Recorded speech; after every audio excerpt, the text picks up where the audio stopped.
नमस्कार, स्वागत है आपका चुनाव आज तक पर। मैं हूं आपके साथ प्रियंका दुबे। केंद्र में बीजेपी की अगुवाई में एनडीए की सरकार तो बन गई, लेकिन गाहे बगाहे यूपी में खराब प्रदर्शन बीजेपी को परेशान कर रहा है।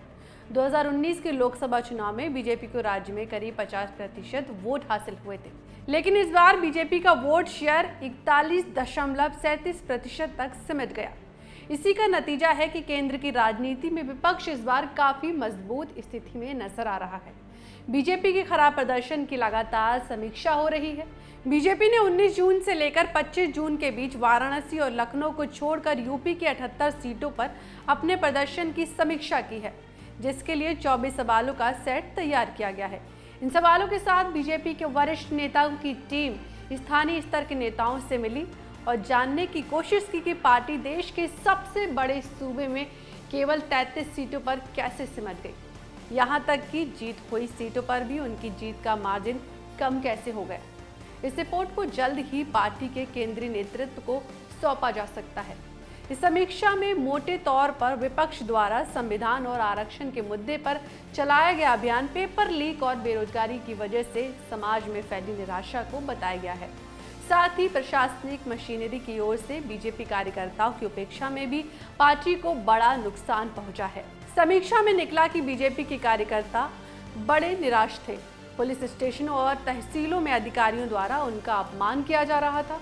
कार्यकर्ताओं के वाहनों से पार्टी के झंडे उतारे गए, ट्रैफिक नियमों के तहत उनके चालान काटे गए। समीक्षा की बैठक में ये भी सामने आया कि भर्ती परीक्षाओं के पेपर लीक होने के कारण युवा नाराज थे।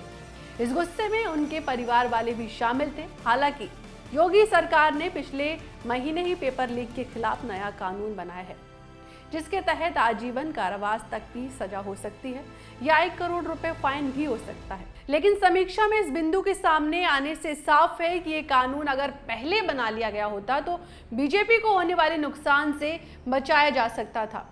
इसके अलावा बीजेपी के रिव्यू में ये भी सामने आया है कि अलग अलग जातियों और समुदायों को लेकर पार्टी की कैलकुलेशन गलत साबित हुई। इसमें दलित और ओबीसी समुदाय शामिल हैं। सूत्रों से पता चला है कि विपक्ष के संविधान और आरक्षण पर चलाए अभियान के कारण इन तबकों के करीब 8% वोट कट गए। बीजेपी के वोट बैंक में से अच्छी खासी संख्या में जाटव मतदाता अखिलेश यादव और कांग्रेस के इंडिया गठबंधन के खाते में चले गए। इसी अभियान के कारण अच्छी खासी संख्या में कुर्मी वोट भी समाजवादी पार्टी के खाते में शिफ्ट हुए। समीक्षा में यह भी निकलकर सामने आया है कि बीएसपी प्रत्याशियों ने बीजेपी समर्थक वर्ग के वोट काटे हैं। इसके अलावा समीक्षा से पता चला है कि टिकट वितरण में जल्दबाजी की गई, जिसके कारण बीजेपी नेताओं व कार्यकर्ताओं का उत्साह कम हो गया। इन सभी कारणों के अलावा राजपूत वर्ग की नाराजगी के कारण भी बीजेपी को यूपी में नुकसान उठाना पड़ा। समीक्षा में सामने आया कि पश्चिमी यूपी में राजपूतों की नाराजगी से बीजेपी को नुकसान हुआ। राजपूतों को मनाने की कोशिशें फेल हो गई। समीक्षा में संगीत सोम पर राजपूत वर्ग को भड़काने का आरोप लगा है। इससे राजपूतों में एंटी बीजेपी भावनाएं भड़की। बीजेपी सिर्फ मुजफ्फरनगर ही नहीं हारी, बल्कि उसे कैराना में भी नुकसान झेलना पड़ा। अब इस समीक्षा रिपोर्ट में केंद्रीय लीडरशिप के पास जाने के बाद ये तय होगा कि आगे कार्रवाई की जाती है।